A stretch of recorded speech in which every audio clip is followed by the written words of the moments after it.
ரஜினியோட குக்குமா இல்லை தலையோட ஓஜி சம்பவமா இந்த ரெண்டு சாங்கில் எது பவர்ஃபுல் சாங்குன்னு சொல்லிட்டு பார்த்துடலாம்.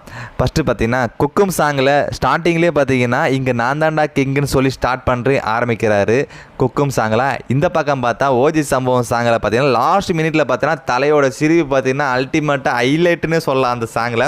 ஓகே, ரஜினிக்கு பார்த்தீங்கன்னா ஒரு குக்கும்னு அந்த அனிருத்து போட்டிருப்பாரு. அதே மாதிரி தலை அஜித்துக்கு பார்த்தீங்கன்னா பத்திக்கிச்சி ஒரு ரச்சச கிளின்னு சொல்லிட்டு ஒரு ஃபயரான சாங்கை பார்த்தீங்கன்னா விடாமூச்சி சாங்கை படத்தில் போட்டிருப்பாரு. அனிருத் சைடில் இருந்து பார்த்தீங்கன்னா போட்டிருப்பாரு. ஒரு பவர்ஃபுல் சாங்காக பார்த்தீங்கன்னா கொடுத்துருந்தாரு தலைக்கு. ஆனால் குக்கும் அளவுக்கு பார்த்தீங்கன்னா இருந்துச்சான்னு பார்த்தீங்கன்னா ஒரு பெரிய கேள்வியாகவே இருக்குது.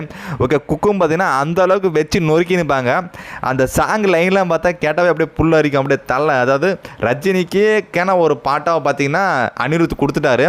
அந்த எந்த மாதிரி இருக்குது பார்த்தீங்கன்னா அலுப்பை பார்த்தவன் உங்க அப்பா விசில கேட்டவன் மகனும் பேரனும் ஆட்டம் போட வச்சவன் என்ன மாதிரி லைனாக பார்த்தீங்கன்னா அனிருத்துமா தெரிக்க விட்டார்.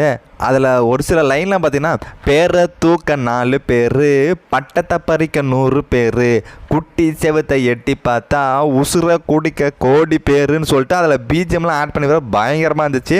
இப்படி ஒரு இந்த சாங்குக்கான வைப்பை இந்த சாங்குக்கு எதிரில் நிற்கணும்னா அந்த சாங்கு எப்படி இருக்கணும், எந்த அளவுக்கு வைப்பாக இருக்கணும்னு பார்த்துக்கோங்க.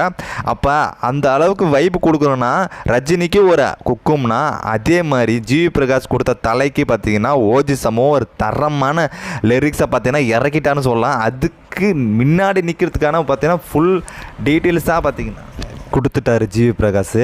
அதில் வர லைன்லாம் பாருங்களேன், ஓஜி சம்பவத்தில் வர லைன்லாம் கேட்டிங்கன்னா அப்படியே அசந்து போயிடுவீங்க. அந்த மாதிரி பார்த்தீங்கன்னா ஜிவி பிரகாஷ் இதெல்லாம் ஆட் பண்ணி வச்சுருக்காரு. முளைச்சவெல்லாம் சமப்பெட்டி ரெடியாக்கி பத்திரமாக வச்சுக்கணும். இந்த சாங்லேயே பார்த்தீங்கன்னா வார்னிங் கொடுக்குற மாதிரிலாம் பார்த்தீங்கன்னா கொடுத்துருப்பாங்க லைனை. எலும்பெல்லாம் அப்பளமா நொறுங்கிடுடான்னு.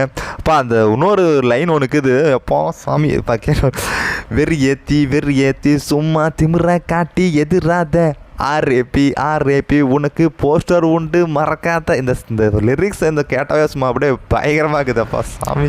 குக்கும் வந்து பார்த்திங்கன்னா ரஜினியோட தீவிர ஃபேன் தான் பார்த்திங்கன்னா அனிருத். அதுக்காகவே பார்த்திங்கன்னா நிறைய லிரிக்ஸை பார்த்திங்கன்னா உள்ளே வச்சு நொறுக்கிட்டாரு குக்கும் சாங்கில். அதே மாதிரி தான் பார்த்திங்கன்னா தலை அஜித்தோட லிரிக்ஸை எழுதுனதும் பார்த்திங்கன்னா தலை அஜித்தோட ஃபேன் தான் எழுதியிருக்காரு.